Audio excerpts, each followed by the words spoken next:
hace el agrado de presentar al doctor Jorge Fernández Quirós, ex jefe del servicio de gastroenterología del Hospital Almenara, de la Universidad Nacional Mayor de San Marcos y miembro honorario de la Asociación Peruana para el Estudio del Hígado. Asimismo está la doctora Marín, Ivania Marín, médico residente de cuarto año del Hospital Loaiza, quien dará la presentación del caso.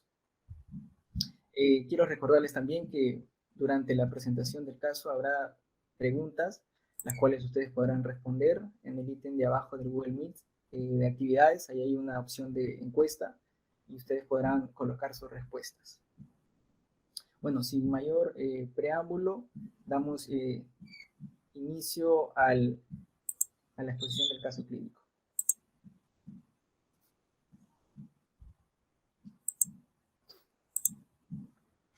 Muy buenas noches.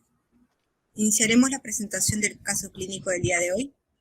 Un caso que fue desarrollado en el Hospital Nacional Arzobispo Loaiza, en el servicio de gastroenterología, en la unidad funcional de hígado. El caso clínico, el paciente identificado con las siglas AAV, un varón de 39 años, natural de Huancavelica, procedente de Nazca, Ica, con antecedentes patológicos, niega conducta sexual de riesgo, niega hábitos nocivos, niega consumo de alcohol, niega consumo de tabaco, niega consumo de drogas, niega transfusiones anteriores. Tiene como antecedente familiar 2 hermanos con diagnóstico de hepatitis B, los 2 fallecidos, uno de ellos por cáncer de hígado y el otro hermano fallecido por un accidente. El tamizaje para cónyuge e hija fueron negativos.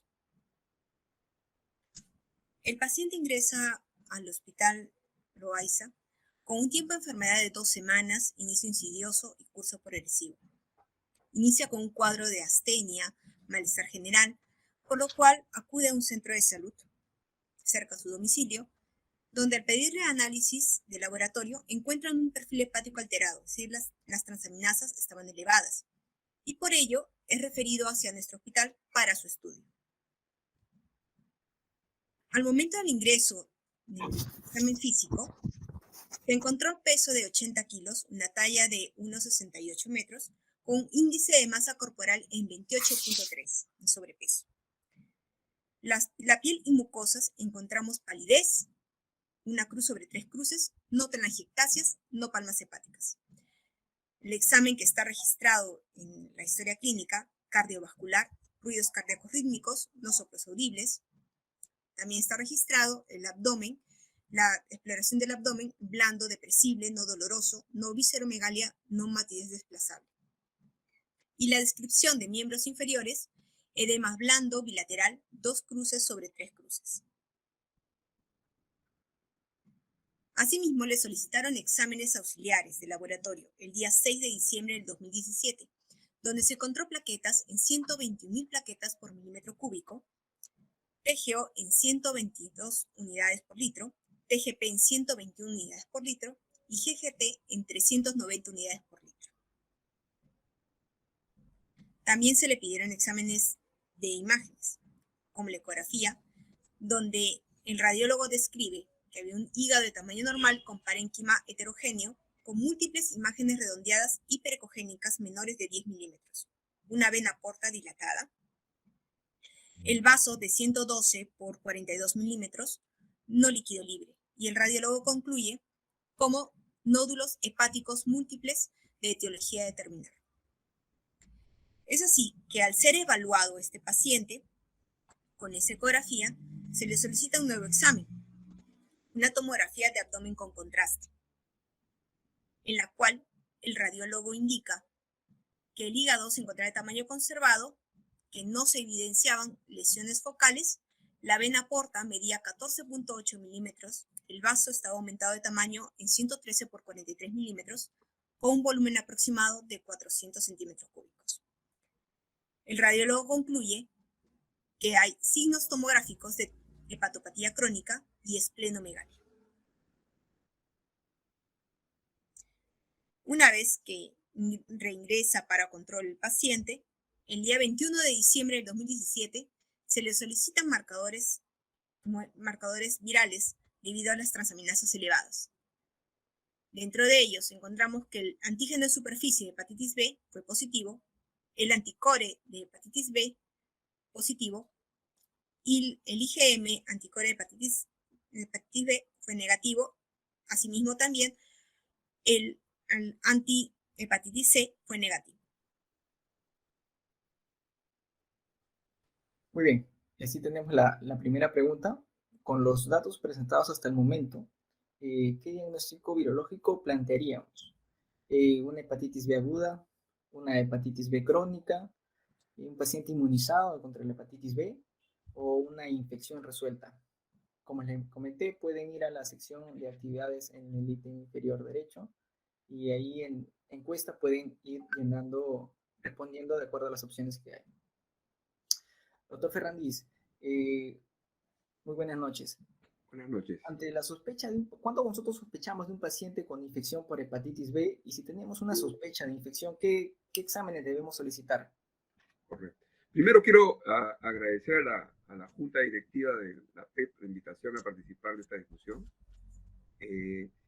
Haciendo un breve, muy conciso resumen, es un paciente de 39 años, varón, de Huancavelica, con un antecedente muy importante de tener un hermano con hepatitis B que falleció de cáncer de hígado y que 2 semanas antes, bueno, pues empieza con astenia, síntomas generales, y encuentra las transaminases 121 y 122 con antígeno de superficie positivo, anticore IgM negativo y anticore total positivo. El anticore IgM es el marcador que con mayor frecuencia es el marcador, digamos, característico de una hepatitis B aguda. Puede haber un paciente con un antígeno de superficie positivo y anticore IgM es una hepatitis B aguda, ¿no? Este paciente tiene un antígeno de superficie positivo, la primera vez que lo detectamos, tiene anticore total positivo y tiene anticore IgM negativo. Pero tiene otros criterios, tiene criterios clínicos que indican que habría una enfermedad de cierto tiempo, de cierto tiempo de enfermedad, por ejemplo, edema de miembros inferiores, plaquetopenia en el hemograma, 121.000 plaquetas, y esta transaminasa, como decía, elevada. Dicen que hay palidez, pero en realidad tiene una hemoglobina de 15.8. Y las imágenes también, sobre todo la tomografía, hablan de un hígado lobular con bordes romos, ¿no? Creo que hay algunos indicios clínicos e imaginológicos en el laboratorio para pensar que estamos frente a un paciente con una hepatitis crónica por virus B, no con un paciente con hepatitis B aguda. Los niveles de transaminasas en una B aguda son mucho mayores y anticore IgM se suele estar presente. Menos aún hablar de una infección resuelta o inmunizada. O sea, el diagnóstico en este caso sería de una hepatitis, para comenzar, una hepatitis crónica B, ¿no? Y probablemente ya cirrótico el paciente, ¿no? Eso es lo que podría decir. Claro, doctor. Muchas veces, por definición, para catalogar un paciente con hepatitis B crónica, necesitamos pues un antígeno de superficie positivo 6 meses. A veces no se cuenta con este superficie positivo con 6 meses de anterioridad. ¿Cómo podemos sospechar pues, que este es un cuadro agudo en resolución o este es un cuadro crónico ya establecido? Claro, como dije, sí. claro, como dije, el hecho de que el paciente tenga un anticore IgM negativo es un criterio para alejar o excluir hepatitis B aguda, ¿no? También el hecho de que el paciente tenga plaquetopenia, por ejemplo, ¿no? Es un indicio de que algún proceso que no ha durado unos días, sino probablemente varios meses o años, está presente, ¿no? Y las imágenes, estamos hablando de una ecografía irregular, describe una hiperecogenicidad en la ecografía. La hipercogenicidad en la ecografía está asociado a hígado graso, a depósito de grasa en el hígado. Y esta puede ser focal o puede ser difusa. O sea, si uno quisiera interpretar ese detalle, uno tendría que decir que esta ecografía hiperecogénica en el hígado, pues podría tener relación con cierto depósito de hígado graso que podría ser incluso hígado graso de tipo focal. Pero es pensar demasiado. Y la tomografía está hablando de un hígado de morfología alterada, ¿no? Así es, doctor. Muy bien. En el chat han puesto, la mayoría ha conseguido que este es pues, un cuadro de una hepatitis B crónica, por lo antes mencionado. Vamos a continuar con el caso clínico. Bien, continuemos.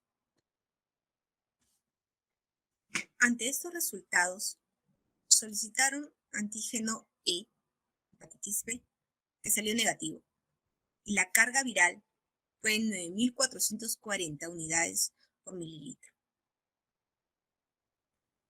Con ello, es enviado para una evaluación por un FibroScan. Se le solicitó el APRI, se determinó en 2.65 y se realizó el FibroScan el 2 de enero del 2018, encontrando una medición de 18.2 kilopascales correspondientes al score de Metavir F4. Con ello, se solicitaron un examen de ecodoppler portal el día 11 de enero, donde no observan lesiones focales parenquimales, una vena porta en 13 milímetros con una velocidad de 17 centímetros por segundo, un vaso de 112 por 42 milímetros de parénquima homogéneo, y el radiólogo concluye que no se evidencia signos de hipertensión portal.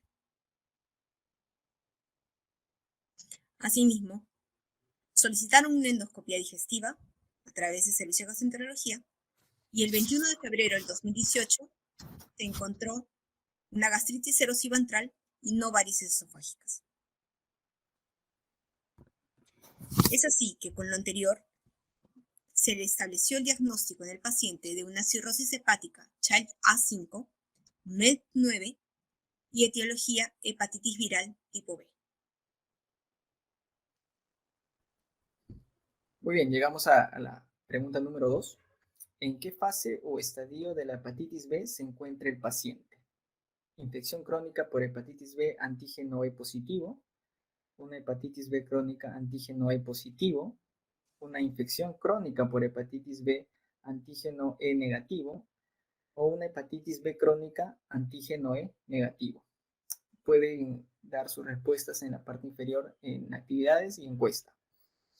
Doctor Ferrandiz, de acuerdo a su experiencia, hay diferentes nomenclaturas para definir las fases de la evolución natural de la hepatitis B. ¿Cuál cree usted que resulte la más práctica y sencilla de utilizar, valga la redundancia, en la práctica clínica? Creo que es más didáctica y más clara la que estamos usando últimamente, que fue propuesta en la ley, en la Unión Europea para el Estudio del Día y en la Unión Española, y habla de fases en la que considera 5 fases. La primera fase es hepatitis, infección crónica por virus B, antígeno E positivo.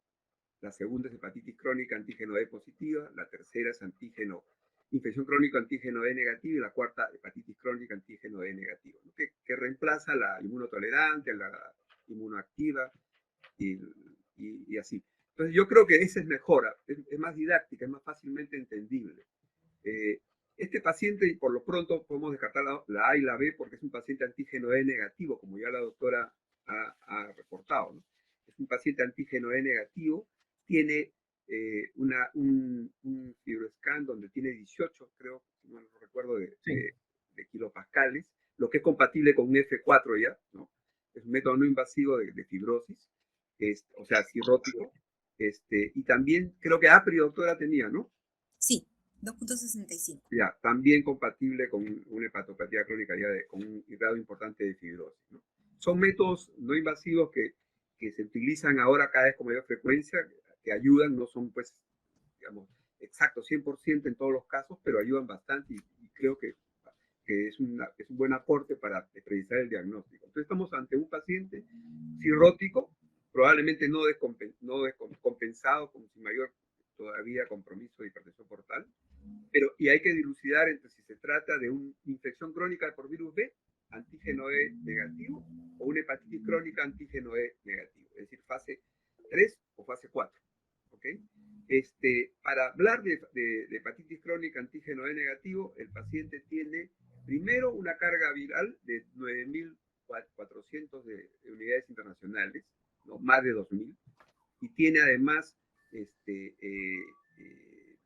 las transaminasas 3 veces más o menos ambas por encima del límite superior normal. Son 2 criterios que están en relación más con una hepatitis crónica antígeno E negativo que con una infección crónica por la hepatitis B antígeno E negativo. Por lo tanto, yo diría, en base a esto, que se trata de un paciente con un portador de una hepatitis B crónica antígeno E negativo. La respuesta sería la D, ya cirrótico compensado.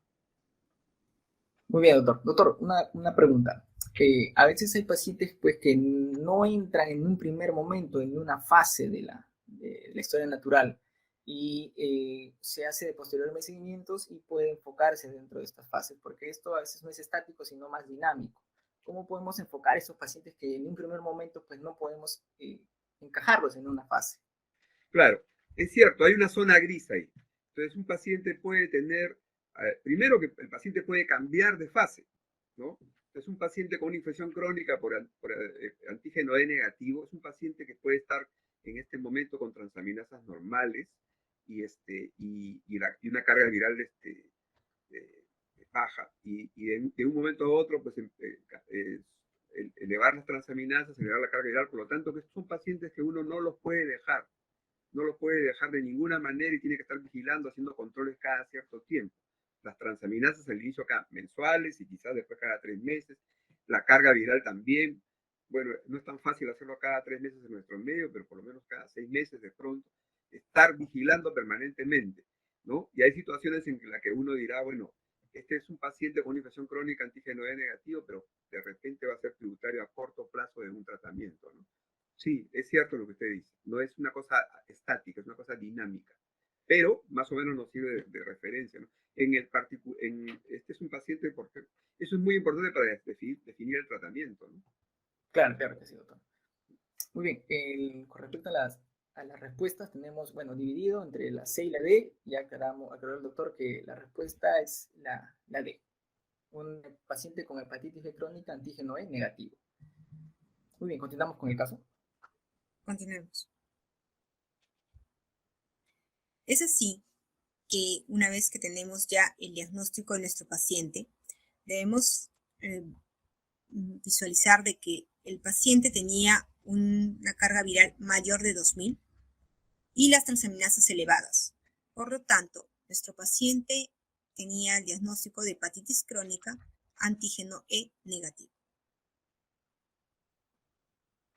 Ahora, nuestro diagnóstico fue de nuestro hospital una cirrosis hepática Child A5 MELT9, etiología hepatitis B y la fase hepatitis B crónica antígeno E negativo.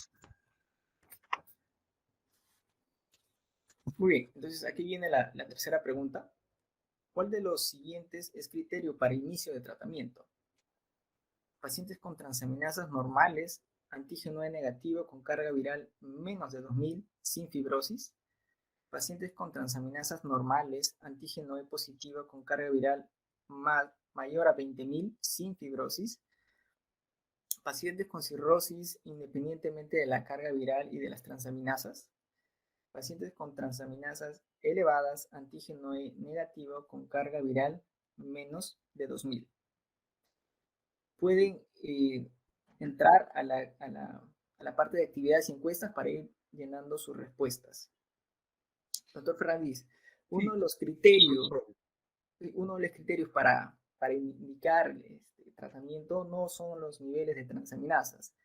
El punto de corte muchas veces difiere entre los americanos, los europeos, los ponen mayor, un límite superior, otros 2 veces el límite superior, unos dicen 35 para varones, 25 para mujeres, los europeos y asiáticos 40. ¿Cuál de estos puntos de corte debemos tomar en cuenta para decir, bueno, verdaderamente están elevadas las transaminasas?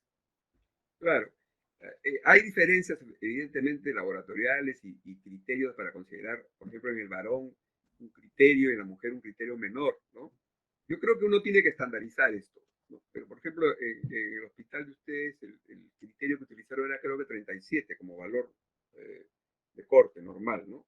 De Entonces hay laboratorio. criterios, pero si uno tiene un paciente que tiene, yo no creo que haya escasez de tantos problemas, si uno tiene un paciente que tiene elevación de las transaminasas, o, y sobre todo si tiene elevación de las transaminasas 2 o 3 veces el valor máximo límite superior normal, uno está hablando de una transaminasa elevada, ¿no? Porque al pensar que si el paciente tiene 40 y el criterio a considerar es 27, está elevado, ¿no? Entonces, los criterios para definir el inicio del tratamiento están basados en la carga viral, más de 2000, para algunos incluso 20.000, están basados en elevación de las transaminasas en general y las alteraciones en en la biopsia hepática o en los métodos no invasivos, es decir, el grado de fibrosis de los pacientes, ¿no? Esos son los criterios generales.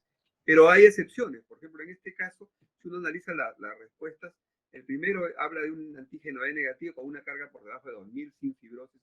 Ese paciente no tendría criterio de tratamiento con transaminasas normales. El segundo tiene transaminasas también normales, estamos diciendo que tiene que estar alteradas, ¿no? Con un antígeno D positivo, con una carga viral mayor de 20.000 sin fibrosis, tampoco. El tercero, y es una cosa importante, es un paciente con cirrosis avanzada, independientemente de la carga viral de las transaminasas. Si un paciente es cirrótico, aun cuando la carga viral sea muy baja, vamos a decir 200, y las transaminasas estén casi normales o normales, uno es un paciente por la cirrosis que tiene criterio de tratamiento. Más aún en el caso del paciente, estamos diciendo que es un paciente con un hermano que ha fallecido de cáncer de hígado. Si un paciente tiene familiares cercanos con cáncer de hígado, es otro criterio de tratamiento también, independientemente de los tres clásicos criterios que hemos mencionado. Es decir, repito, DNA alterado, transaminasas elevadas y o alteraciones de grado de fibrosis, ¿no? Entonces yo diría que el diagnóstico, la respuesta sería la tercera, es decir, paciente con cirrosis avanzada, independientemente de la carga viral y de las transaminasas. Doctor, muchos de los presentes quizás no tengan a la mano el FibroScan para valorar la fibrosis. Todavía podemos optar por el uso del APRI como marcador, como evaluador de la fibrosis hepática justamente para valorar o no inicio de tratamiento. Yo pienso que sí, yo creo que ayuda, ¿no? Si no tenemos el FibroScan, que es o la elastografía, que es lo ideal, podemos disponer del APRI o el FI4 como métodos de laboratorio que no cuestan y están disponibles fácilmente, o sea, le sacan el cálculo automáticamente, para poder determinar, nos ayuda a tener más evidencia de qué estadio está el paciente, ¿no? Pues yo creo que sí, y definir el tratamiento. En este caso del paciente, un hombre con un hermano con cáncer de hígado, ya cirrótico, no hay ninguna duda que tiene indicación de tratamiento. Claro que sí. Muy bien, con respecto a las respuestas, bueno, también ha sido bien variable, pero tenemos ya como respuesta que es la correcta, es la letra C, como mencionaba el doctor. El paciente es un paciente ya con cirrosis y necesita pues tratamiento. Sigamos con el caso. Continuamos. En cierto, las indicaciones de tratamiento se basarán, en el caso de este paciente, los valores de transaminasas, los niveles de carga viral y la lesión hepática valorada o por biopsia hepática o por métodos no invasivos. Es decir, la indicación de tratamiento en nuestro paciente fue que teníamos un paciente con cirrosis.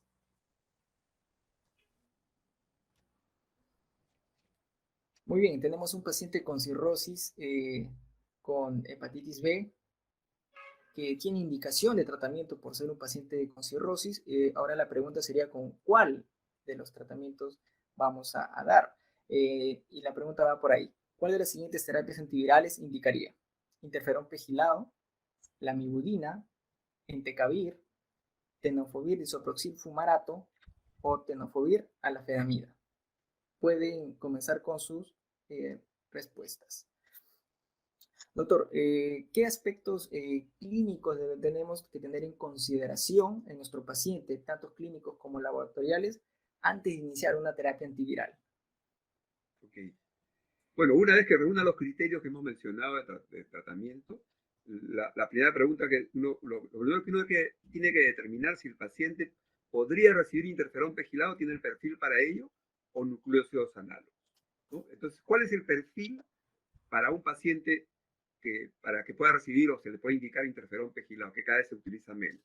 Que el paciente quiera, es decir, que quiera un tratamiento finito, que sea una mujer que quiere embarazarse en el futuro, que sea un paciente con una carga viral baja y transaminasas elevadas, ¿no? Que no tenga cirrosis, por ejemplo, que no tenga enfermedades comórbidas, que no tenga enfermedades autoinmunes.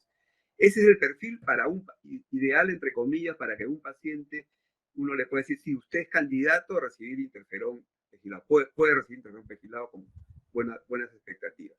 Si el paciente no tiene esa posibilidad, bueno, pues lo que queda es utilizar un nucleócido con potente supresión viral y alta barrera genética, es decir, que sea capaz de eliminar la mayor cantidad de los virus y que no haga resistencia. Dentro de ese grupo que están mencionados en la pregunta 4, los que quedan son básicamente 3. Entecavir, el tenofovir disoproxil fumarato y el tenofovir alafenamida, que todavía en nuestro medio no disponemos de alafenamida. Lo ideal sería circunscribirse a tener entecavir o tenofovir alafenamida, ¿no? La resistencia por entecavir a 5 o 6 años es de 1,2%. La resistencia a tenofovir alafenamida es del orden del 0%, 8, 9, 10 años también.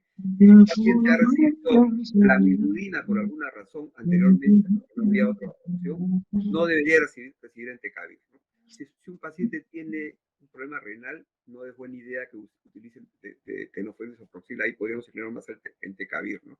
Hay que regular la dosis también, y lo ideal sería utilizar alafenamida, ¿no? Tenofovir alafenamida en cuanto tengamos disponible. Entonces, yo diría que acá las respuestas son entecavir, tenofovir. Esas serían las 2 respuestas a utilizar en este paciente por el perfil que tiene. Claro que sí. Doctor, usted con su experiencia ha tenido ya un uso de la amigudina, quizás en algunos lugares donde no se cuente con entecavir o tenofovir, ¿se podría usar la amigudina hasta que pues, se pueda quizás utilizar otro antiviral con una barrera genética alta? César, sí. Sí, he tenido pacientes, recuerdo el caso de una paciente que hizo un cáncer, tenía un cáncer de mama, le dieron quimio y reactivó el virus, no sabía que era cirrótica inclusive, y que le tuve que dar la amigudina porque en esa época no había más que la amigudina en nuestro medio. En cuanto pude, a 7, 8 meses después, llegó el entecavir, le di entecavir, estuvo bien unos años, hasta que hizo resistencia al entecavir y tuvo que pasar a tenofovir. Entonces, es el ejemplo típico. El paciente que usa la amigudina tiene un riesgo mayor de usar entecavir. Si no tenemos ninguna otra opción, ¿qué nos queda? Usar la amigudina, pero no debería utilizarse la amigudina. Deberíamos usar o entecavir o un tenofovir, de preferencia a la fenamida, ¿no? Ok, doctor. En el chat también parte de, han puesto la opción E, tenofovir alafenamina. Con respecto a eso, doctor, ¿qué ventajas tendría el tenofovir alafenamida sobre quizás los otros antivirales? Correcto. Yo diría que están empezando a verse algunas ventajas. Por ejemplo, en lo que respecta a la respuesta bioquímica. La respuesta bioquímica de los pacientes que tienen una respuesta virológica, pero que la respuesta bioquímica, digamos, puede demorar un poco más, se ha visto que con alafenamida es mayor la respuesta bioquímica. Es decir, pacientes que usan entecavir y que están un año o más de 100 semanas con transaminadas elevadas, cuando uno le da la fenamida, puede acelerar esa normalización de las transaminasas. Entonces, si tiene uno debería tener tiene esa ventaja adicional. Por otro lado, para los pacientes con problema renal, no requieren regular la dosis, ¿no? A diferencia del tenofovir disoproxil y entecavir. También en los pacientes que tienen osteoporosis, por ejemplo, es decir, que tienen más de 60 años. Esos pacientes pueden tener problemas de osteoporosis, si tienen más de 60 años sobre todo, y entonces la alafenamida puede ser más beneficioso que el tenofovir o el entecavir. Muy bien, doctor. Entonces, como mencionaba el doctor, tenemos las 3 opciones últimas, entecavir o tenofovir disoproxil o tenofovir alafenamida. Vamos a continuar con el caso clínico a ver qué sucedió. Continuamos. Infectología decidió iniciar el tratamiento con tenofovir. Tenemos en cuenta nuevamente que el paciente tenía cirrosis hepática, transaminasas elevadas y una carga viral mayor de 2000.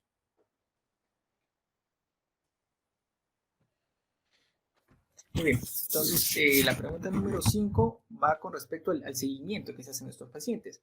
El paciente inicia tratamiento con tenofovir y luego es cómo lo seguimos, solo con carga viral, con control de perfil hepático más carga viral, control de perfil hepático más alfa-fetoproteína, control de perfil hepático, alfa-fetoproteína, creatinina y ecografía, o todas las anteriores.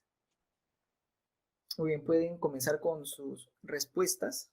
Doctor, cuando tengamos pacientes con hepatitis B, hay pacientes que van a recibir tratamiento, otros que no van a recibir tratamiento. Los pacientes que no van con tratamiento, ¿cada cuánto debemos seguirlo? Y los pacientes que sí van con tratamiento, ¿cómo evaluamos la respuesta al tratamiento antiviral? Correcto. Bueno, empezando por lo último, ¿no? Los pacientes como el paciente nuestro que va a recibir tratamiento, en realidad yo diría que uno que tiene que estar siguiéndolo con carga viral, tiene que estar siguiéndolo con carga viral y el perfil hepático, tiene que estar siguiendo las proteínas y la ecografía y la creatinina también. Es decir, para comenzar la respuesta acá sería todas las anteriores. Es decir, es un paciente que uno le puede hacer. En nuestro medio pues hay algunas dificultades a veces, ¿no? Por ejemplo, pero un paciente con hepatitis B, cirrótico con hepatitis B, con un hermano con cáncer de hígado, que es el caso del paciente, debería tener pues un control ecográfico y de alfa-fetoproteínas cada 6 meses, ¿no? El perfil hepático al inicio debería ser cada 3 meses. Y la carga viral es difícil hacerlo cada 3 meses, pero por lo menos debería tener una carga viral cada 6 meses o un año, ¿no? Eso es lo que deberíamos tener en el paciente, ¿no? Más o menos esos serían los parámetros para, digamos que, seguir al paciente, ¿no? Entonces, todas las respuestas A, B, C y D deberían hacerse en este paciente con, claro, adecuarse a la realidad del paciente, ¿no? El paciente que no es tributario de tratamiento tiene que ser monitorizado, ¿no? Eso es bien importante. El monitoreo, las transaminasas tiene que ser hecho cada 3 meses, más o menos. Depende eh, cómo ha estado, por ejemplo, los niveles en qué fase ha estado el paciente, en fase 1 o fase 3. Pero en general, para no hacernos tantos problemas, tiene que tener transaminasas cada 3 meses por lo menos, si no antes. Tiene que tener DNA cada 12 meses, ¿no? El DNA, una carga viral cada 12 meses que sería más costosa. Y la fibrosis hepática por métodos no invasivos se puede evaluar cada 12 meses, pero incluso podemos hacerlo en cada consulta ahora usando el APRI o usando el FIB4, que no son siempre exactos, pero que nos ayudan a tener una idea si hay algún cambio, ¿no es cierto? Entonces sí, diría yo que en términos generales, para precisar, cada 3 meses por lo menos las transaminasas, el DNA cada 12 meses y la fibrosis hepática podríamos hacerlo cada 3 meses o por lo menos cada 12 meses si el paciente no vive en la ciudad donde uno lo ve al paciente, ¿no? En general sería este el monitoreo. Doctor, con respecto de repente al uso de la densitometría ósea para evaluar el problema óseo que presenta el tenofovir, ¿es válido pedirlo? ¿Cada cuánto tiempo? Yo creo que sí. Por eso que decía hace poco que lo ideal sería usar a la fenamida, porque ahí sí la afección del tejido óseo disminuye significativamente. Pero si uno tiene un paciente que está usando el tenofovir dihidroxifumarato o entecavir, sobre todo el dihidroxifumarato, uno debería hacer densitometría anual. Cada año debería tener una densitometría del paciente, porque se ven cambios óseos, sobre todo a nivel de la cadera, ¿no?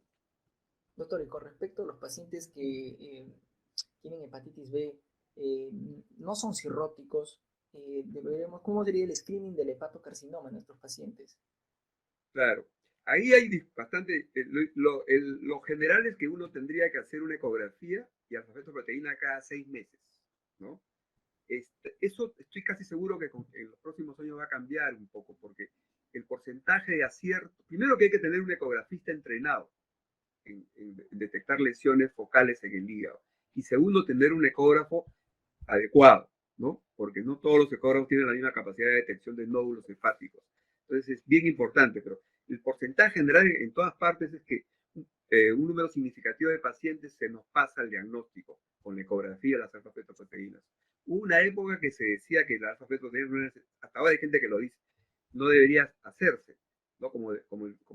Para hacer el despistaje de carcinoma hepatocelular. Sin embargo, es un método barato, ya hemos tenido experiencia en algunos casos que encontrando las fetoproteínas un poquito elevadas y haciendo un seguimiento hemos podido insistir en imágenes, ecografía, tomografía, resonancia y hemos podido llegar a un diagnóstico, ¿no? Ahora se abren nuevas posibilidades, ¿no? Hay una resonancia con un hepato específico que va, creo yo, que corta, que va a costar menos y que con el tiempo probablemente vaya a reemplazar en el despistaje en este grupo de pacientes, ¿no? Pero cada 6 meses ecografía alfa-feto es la norma en general. Muy bien, doctor. Entonces, aquí la respuesta sería la letra E. Debemos considerar todos estos ítems IMSS para nuestro paciente en el seguimiento. Muy bien, continuamos con el caso. Continuamos. El paciente se le dio inicio de tratamiento con tenofovir 300 miligramos por día desde el 11 de enero del 2018. Ahí recordemos que la carga viral estaba en 9.440 unidades por mililitro. Las transaminasas se encontraban en TGO en 122 y TGP en 121. 7 meses después, el 17 de julio del 2018, tiene una carga viral indetectable. Pero los valores de transaminasas a lo largo del tiempo continuaban elevadas. Solamente se tiene controles hasta el 2 de marzo del 2020, debido a el inicio de la pandemia, que el paciente se pierde. También señalamos de que el 25 de mayo de 2019 se le realizó una endoscopía digestiva alta, donde se encontró gastritis eritematosa y erosiva antral, no varices esofágicas. El paciente lo recuperamos como hospital y fue evaluado en la unidad de hígado. El 27 de septiembre del 2021 se le solicitaron exámenes de laboratorio, donde encontramos las transaminasas elevadas, TGO en 181 y TGP en 143. Con las transaminasas elevadas, se solicitó marcadores virales de hepatitis B y encontramos que el antígeno en superficie de la hepatitis B fue positivo. El antígeno E siguió negativo y la carga viral que se solicitó continuaba indetectable. Tenemos también de que a lo largo del tiempo se encontraron valores elevados de transaminasas. Vemos que el 10 de mayo del 2018 las transaminasas iniciaron TGO en 102 y la TGP en 83. El 4 de febrero del 2019 se encontraban igual elevadas y el 27 de septiembre de este año tenía una mayor elevación, lo cual dio una señal de alerta. Muy bien, entonces hasta el momento tenemos un paciente con cirrosis hepática por virus de la hepatitis B en tratamiento con tenofovir y que hizo una carga viral indetectable a los 6 meses y una persistencia de las elevaciones de transaminasas. La pregunta 6 va con respecto a cómo se explica la persistencia de elevación de transaminasas. Una coexistencia de MAFLD, una sospecha de sobreinfección con virus D, una coinfección con algún otro virus, una sospecha de una enfermedad autoinmune asociada, o puede ser esta persistencia de elevación esperable en el contexto de un paciente con cirrosis hepática. Pueden responder en el chat o en la encuesta, por favor. Doctor, en base a su experiencia, cuando los pacientes están en tratamiento con la hepatitis B, ¿esperamos siempre que normalicen transaminasas o esto no siempre ocurre? Sí, esperamos que suceda esto, o sea, que haya una respuesta bioquímica después de la respuesta virológica, pero esa puede demorar, ¿no? Por eso que yo creo que le hablaba hace poco de la ventaja que tendría usar a la fenamida sobre el Entecavir o Lipifloxil, porque se ha visto que la respuesta bioquímica se acelera un poco cuando uno da la fenamida, pero puede haber 150 semanas, es decir, 3 años de pacientes que tienen, no todo, la mayoría mejoran después de la respuesta virológica, tienen respuesta bioquímica, pero un porcentaje, 10 al 15%, mantiene niveles de transaminasas. En este caso, el paciente tiene transaminasas 100 y pico, ¿no? No ha subido más de lo que ya tenía desde el inicio, pero no ha mejorado tampoco. Entonces, la posibilidad de que mejore en el futuro existe, pero no es 100%, ¿no? Segundo, el hecho que pueda haber otra afección que sea la causa de la transaminasa y ya no el efecto que tiene el virus B, la enfermedad por virus B. Entonces, esa respuesta A de consistencia de MAFLD es una posibilidad, ¿no? El paciente, cuando estaba viendo la historia, la doctora mencionó que pesaba 80 kilos en diámetro de 68, tenía un índice de masa corporal de 28.4, creo. Entonces tenía un índice alto, pero ahora el paciente pesa 64 kilos. o sea, tiene un índice de masa corporal dentro del rango normal, pero eso puede ser un factor de daño. Puede ser que ese paciente haya tenido una enfermedad metabólica asociada que ha producido daño en el hígado y que se esté explicándose ahora o manifestándose por el incremento de las transaminasas que no han decaído, ¿no? Faltaría, creo yo, en este paciente para completar todo el estudio metabólico, hormonas tiroideas. Creo que no tenía, ¿no? O no tiene, ¿no? Se solicitaron y Ya. estaba dentro de los valores normales. Normales, correcto. Y el otro dato, a veces hay que insistir un poco en la historia, porque a veces los pacientes dicen que no toman alcohol y sí toman licor, ¿no? Entonces, no, este paciente negaba que tomaba licor, creo, doctora, ¿no? Sí, negado. Ya, pero habría que insistir en eso, porque no hay que hacer que el paciente tenga un hígado graso no alcohólico y un hígado graso alcohólico también. Y eso podría sería una explicación para esta elevación sostenida de las transaminasas. Entonces, esa es una posibilidad. Como dice ahí, de todas maneras, descartar virus B, virus D, virus E, virus C, perdón, virus D y virus E hay que descartarlo, descartar enfermedad autoinmune también, por supuesto. Cuando uno tiene un caso así, hay que descartar todas esas opciones.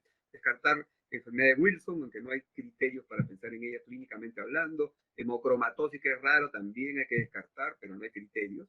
Todo eso hay que descartarlo, pero si uno encuentra todo esto negativo, la única opción que quedaría válida en el contexto del paciente con 80 kilos y 1,68 m sería que pueda tener un hígado graso no alcohólico, una enfermedad metabólica por esa causa, y averiguar sobre el alcohol, ¿no? Pero también puede darse el caso que un paciente cirrótico, como es el caso del paciente, tenga transaminasas elevadas un poco, está descrito, pero es raro, es muy raro. Lo usual es que hayan flares en el contexto del tratamiento y después del flare el paciente negativice marcadores, ¿no? Pero que un paciente con cirrosis no haya flares, que mantenga una carga viral negativa, una respuesta virológica negativa, como el caso del paciente, y mantenga las transaminadas elevadas, uno tiene que pensar en que tiene otra causa o es un paciente de excepción, con cirrótico de excepción, que puede verse, se ha descrito también, que pueden mantener transaminadas elevadas, ¿no? O que cambiarle a la fedamida para ver si con eso logramos disminuir las transaminadas. Yo me quedaría entonces de estas posibilidades con el mal, salvo que aparezca virus D, no sé si le han hecho virus C o enfermedad autoinmune, ¿no? No parece ser el caso, pero me quedaría entonces por el momento con enfermedad metabólica por no por alcohol, ¿no? Sí, Muy bien, doctor. Entonces, sí podemos sospechar que pueda tener otra etiología aparte del virus B. ¿Sí?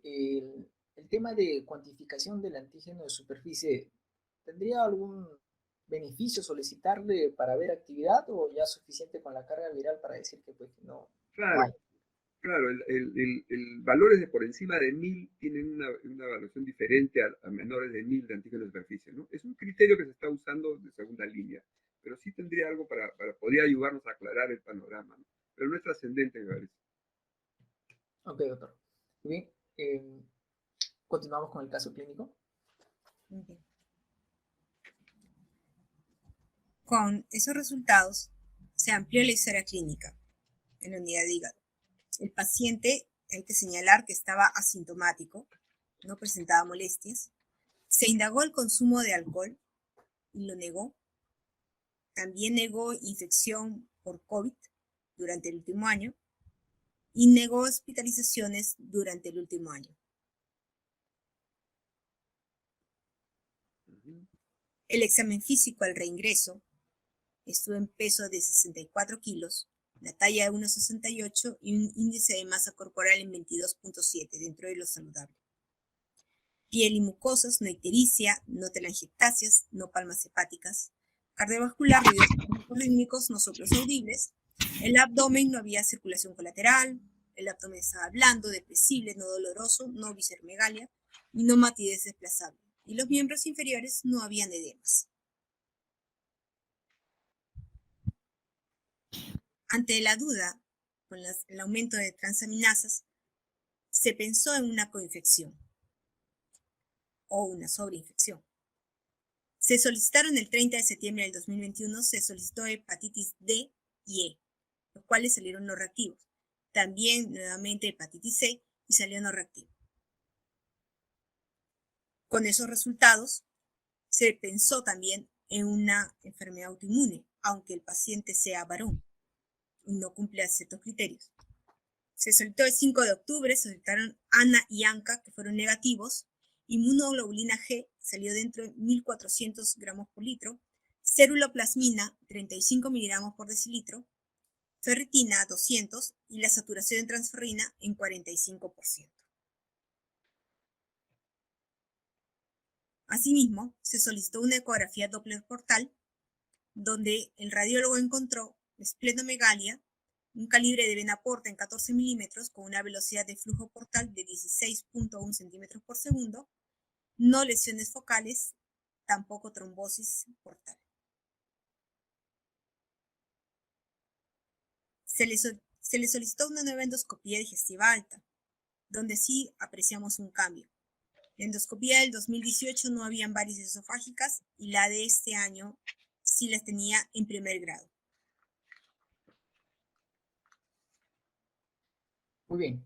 Entonces, en el caso, tenemos un paciente con cirrosis con hepatitis B en tratamiento, el paciente es adherente al tratamiento y que se reevaluó por la persistencia de elevación de transaminasas. Se pidieron más estudios, los cuales resultados todos negativos. Y la pregunta siguiente sería una pregunta un poco más abierta, si es que ante la posibilidad de consistencia de alguna otra enfermedad o de un proceso inflamatorio persistente hepático, ¿valdría la pena o no realizar biopsia hepática en este paciente? Pueden también responder en el chat. Doctor, ¿cuál podría ser la conducta aquí en este paciente, teniendo en cuenta todo lo antes mencionado? ¿Seguirlo en el tiempo al paciente o quizás buscar algo más por biopsia hepática a nivel histológico? Claro, siempre nos ha tentado hacer biopsia hepática como gastroenterólogo, como hepatólogo, ¿no? Pero la pregunta que uno tiene que hacerse siempre cuando va a hacer un método invasivo es si cuánto va a ayudar en el diagnóstico y en el manejo al paciente, ¿no? Si estamos hablando de un paciente cirrótico por virus B, que nos incomoda, que ha tenido sobrepeso, por ahí he visto que el paciente referido que ha tomado licor, ¿no? De una época de su vida, de los 15 años a los 30 y tantos años. O sea, sí ha habido una ingesta de alcohol, ya no toma hace unos años, pero ha tomado regular, una vez por semana, creo que decía en el diapositivo, ¿no? Entonces, es un paciente que podríamos explicarnos las transaminadas persistentemente elevadas, primero porque no hay una respuesta de bioquímica como la normalmente observamos al año aproximadamente, el año y unos meses más, pero puede darse el caso en el tiempo, y ahí podríamos intentar darle tenofovir a la fenamida. En segundo lugar, podríamos explicarnos que las transaminasas elevadas pueden tener que ver con el hígado graso no alcohólico y el consumo de alcohol, ¿no? Y en ese caso, el seguimiento es dejar de tomar licor, que ya no toma hace unos años, y bajar de peso, que ya bajó de peso de 80 kilos a 64 kilos, ¿no? Entonces, no hay otra medida adicional, no existe un tratamiento actualmente disponible fuera de lo experimental todavía para tratar el hígado graso no alcohólico o la enfermedad metabólica asociada al hígado graso, es corregir los factores, ¿no? Por eso, y las otras pruebas que se hicieron estaban dentro del rango normal, ¿no? Por lo tanto, yo diría que si me preguntan, en este caso en particular, yo no estaría con la idea de hacer una biopsia hepática. Creo que no aportaría mucho en el manejo, en el diagnóstico y en el manejo del paciente, ¿no? Eso sería, pero eso puede ser discutible, o sea, puede ser discutible, pero digamos que yo sé que concretamente la biopsia hepática nos va a aclarar y nos va a permitir manejar más adecuadamente al paciente, lo veo difícil. Porque no se olviden que el paciente mantiene la respuesta virológica, ¿no? En todos estos años, desde que se comenzó el tratamiento, el paciente no ha reactivado el virus. Si mantiene no detectar el virus 10 unidades internacionales, o incluso una está en 20, pero bueno, es no detectable la carga viral. Entonces, eso me tranquiliza un poco, ¿no? Muy bien, doctor. Sí, el paciente continúa en seguimiento o el último perfil hepático que se le hizo en octubre persiste con 3 a 4 veces su valor normal de las transaminasas, pero bueno, está en seguimiento el paciente. Doctor, otra pregunta que sale por ahí es si es que hay nuevos target en el tratamiento de la hepatitis B, por ejemplo, en el DNA circular covalente cerrado, que tenemos de nuevo en el tratamiento. Sí, sí, evidentemente el problema de eliminación del virus B pasa por las partículas virales, el cccDNA que están intranuclearmente, ¿no? Hay investigación al respecto, incluso nosotros íbamos a tener un protocolo, generalmente lo que se está usando son drogas combinadas que actúan a diferente nivel del hepatocito, íbamos a tener un tratamiento, todavía no avanzaba ahí, pero estamos todavía en eso, o sea, para hablar que existiría un futuro inmediato de nuevas terapéuticas, sí, pero todavía no están en nada concreto. Está en nivel experimental, está en fase 2, es lo que están corriendo por ahí. Muy bien, doctor. Doctor, ¿usted quiere dar alguna recomendación final antes de terminar el caso a los gastroenterólogos con respecto al manejo y el diagnóstico de hepatitis B? Quizás muchos, los que están aquí en la sesión, no ven directamente casos de hepatitis B y necesitan algunas recomendaciones puntuales acerca del diagnóstico y manejo. Sí, Sobre todo porque bueno, muchas veces lo ve infectología cierto. no lo ve gastroenterólogo. Cierto. Primero que hay que pensar en el diagnóstico siempre, más aún en un país donde tenemos áreas de una prevalencia intermedia, alta, ¿no? Sobre todo en la selva, en la sierra sur del país, ¿no? Segundo, que hay vacuna. Yo creo que es muy importante insistir en la vacunación de los pacientes, ¿no? La primera serie de pacientes peruanos que vacunamos fue con una vacuna que nos donaron los cubanos, con el doctor Sumaet en Rebagliati, en Chiclayo y en Arequipa. Y tuvimos que perseguir era para personal de salud, tuvimos que perseguir a los médicos para que se vacunaran, no querían. Entonces, eso ha cambiado y definitivamente ahora tenemos la opción ya de poder vacunar a gran número de pacientes. Pero el seguimiento es muy importante, lo que se ha dicho más de una vez, es que hay que estar, aun cuando el paciente tenga un perfil de infección crónica por virus B, antígeno E positivo o negativo y no requiera tratamiento en este momento, puede cambiar la situación del paciente. Entonces, lo recomendable es estar vigilándolo con las pruebas, como hemos dicho, cada 3 meses, cada 6 meses o cada 12 meses y no dejarlo. Y también estar pensando y descartando siempre la posibilidad de carcinoma hepatocelular asociado a la infección crónica o la hepatitis crónica por virus B, ¿no? Es bien importante eso. Así es, doctor, siempre hay que estar en seguimiento con nuestros pacientes por el riesgo que tiene, como mencionó usted, del carcinoma hepatocelular. Y no sé si alguien de la audiencia tiene alguna pregunta, lo puede escribir en el chat.